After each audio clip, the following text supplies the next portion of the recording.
এই খেলা যখন জমে উঠল, আপনাদের নারায়ণগঞ্জে এক খেলোয়াড় ছিল, আমরা আশা করেছিলাম খেলাটা জমে উঠলে ওনাকেও মাঠে দেখব। খেলা তো শুরু হলো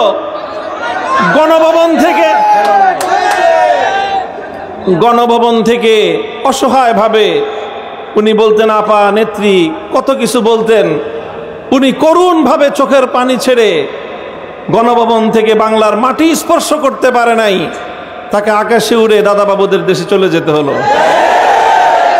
মাঠেও পেলাম না, আকাশেও পেলাম না, পানিতেও পেলাম না ওই খেলোয়াড় রে কোথাও।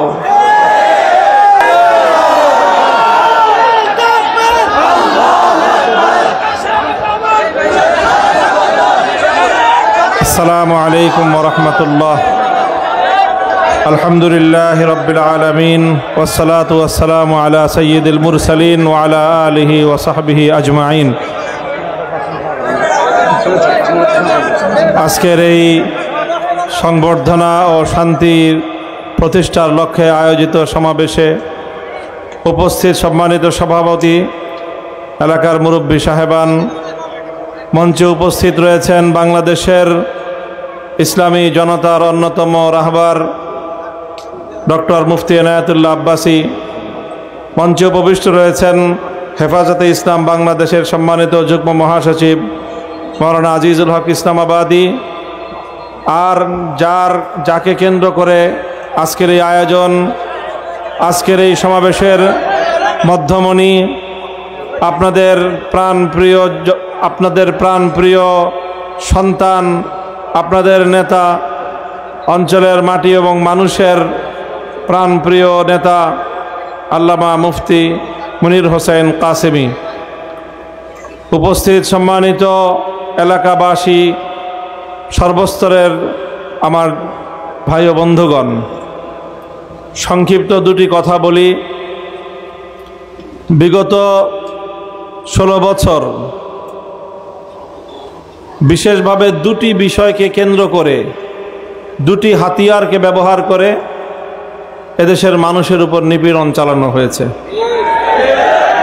এক নম্বর হাতিয়ার ছিল মুক্তিযুদ্ধ আর রাজাকার খেলা। মুক্তিযুদ্ধের পবিত্র চেতনাকে পুঁজি করে একটা ব্যবসা, রাজাকার খেলা, যাকে তাকে তখন ধরে রাজাকার বানিয়ে দেওয়া, যাকে তাকে তখন ধরে মুক্তিযোদ্ধা বানিয়ে দেওয়া।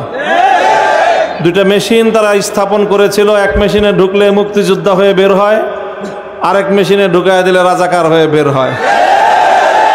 এই ছিল প্রথম খেলা। দ্বিতীয় খেলা হলো কর্মসূচি দিল হেফাজতে ইসলাম, কর্মসূচি দিল জামাতে ইসলাম, কর্মসূচি দিল বিএনপি। যাদের কর্মসূচি তাদের খবর নাই, সকাল থেকে রাত পর্যন্ত, সন্ধ্যা পর্যন্ত পাড়ায় পাড়ায় ছাত্রলীগ আর যুবলীগ। মানে আমাদের বাংলা একটা প্রবাদ আছে, যার বিয়ে তার খবর নাই, পাড়া প্রতিবেশীর ঘুম নাই। এই যে ছাত্রলীগ, যুবলীগ, তারপরে জন্ম নিল হলো হেলমেট লীগ, তারপরে হলো পুলিশ লীগ। এইভাবে সব জায়গায় লীগ বানায় দিয়ে সমস্ত ধর্ম, সব শ্রেণীর পেশার মানুষকে অতিষ্ঠ করে তুলেছে। শেষ পর্যন্ত সংখ্যালঘুদের যে সংগঠনগুলো, হিন্দু, বৌদ্ধ, খ্রিস্টান ঐক্য পরিষদ, এই জাতীয় যে পরিষদগুলো আছে, তাদের মধ্যেও, তাদের পিছনেও এই লীগ, হিন্দু লীগ আর নানা ধরনের লীগের উৎপীড়নে তাদেরকে অতিষ্ঠ করে তোলা হয়েছে। স্বাভাবিক রাজনীতি থাকবে, আওয়ামী লীগের রাজনীতি করবে, বিএনপির রাজনীতি করবে, জামাত, জাতীয় পার্টি যার রাজনীতি করবে। আমরাও আমাদের আদর্শ প্রতিষ্ঠার যে বক্তব্য আমরা তুলে ধরি, সেটা নিয়ে আমরা রাজনীতি করব। আমাদের বক্তব্য আমরা দেব, তোমাদের বক্তব্য তোমরা দেবা। আমাদের কর্মসূচি আমরা পালন করব, তাদের কর্মসূচি তারা পালন করবে। সুষ্ঠু সুন্দর একটা রাজনৈতিক পরিবেশ থাকবে। কিন্তু এই হেলমেট লীগ, হাতুড়ি লীগের জ্বালায় 14 বছর পর্যন্ত, 16 বছর পর্যন্ত এই ধরনের কোনো সুষ্ঠু সাধারণ রাজনীতির পরিবেশ পর্যন্ত ছিল না। এই দুইটা হাতিয়ার ব্যবহার করে ভিন্ন মতাবলম্বীদের কর্মসূচির দিনে তাদের দলীয় গুন্ডা পান্ডাদেরকে নামায়ে দিয়ে রাজপথ দখল করার একটা অবৈধ রাজনৈতিক কালচার বাংলাদেশে তারা শুরু করেছিল। আল্লাহ পাক এই দুই হাতিয়ার দিয়ে তার পতন ঘটাইছেন। এদেশের সকল ছাত্র জনতাকে রাজাকারের বাচ্চা বলে বানায় দেওয়া হলো। ঢাকা বিশ্ববিদ্যালয় সহ বাংলাদেশের প্রতিটি বিশ্ববিদ্যালয় থেকে রাতের অন্ধকারে আমাদের ছেলেরা মেয়েরা স্লোগান তুলল, তুমি কে আমি কে। কে বলেছে? কে বলেছে? এই স্লোগান তো গণভবন থেকে আপনি জনগণের মুখের মধ্যে তুলে দিলেন। আপনার রাজাকার আর মুক্তিযোদ্ধার খেলা শেষ। তারপরে নামালেন এই ছাত্র জনতাকে দমন করার জন্য পুলিশ লীগ আর হাতুড়ি লীগ আর হেলমেট লীগ। এরা গুলি করে আমার সন্তানকে হত্যা করলো, আমার শিশুকে হত্যা করলো, আমার মা বোনদেরকে হত্যা করলো। গোটা বাংলাদেশে বিদ্রোহের আগুন জ্বলে উঠল। পুলিশ বাহিনী রাষ্ট্রের জনগণের নিরাপত্তার দায়িত্বে নিয়োজিত, সেই পুলিশদেরকে আপনারা করলেন দলীয়করণ। গুটি কয়েক সুবিধাভোগী দালাল শ্রেণীর লোকদেরকে দিয়ে গোটা পুলিশ বাহিনীকে আপনারা কলঙ্কিত করলেন।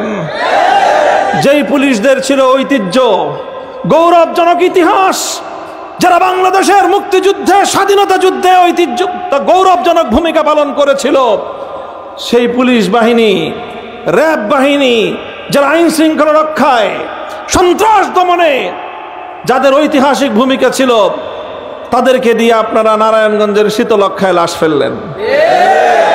র্যাব বাহিনীকে কলঙ্কিত করলো। পুলিশকে জনগণের মুখোমুখি দাঁড় করে মানুষের মুখে মুখে স্লোগান তুলে দিল পুলিশ লীগ।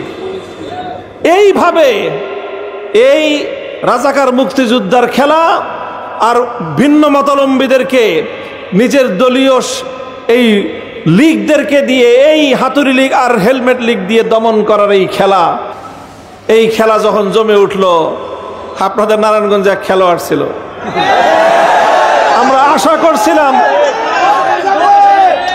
আশা করেছিলাম খেলাটা জমে উঠলে ওনাকেও মাঠে দেখব। খেলা তো শুরু হলো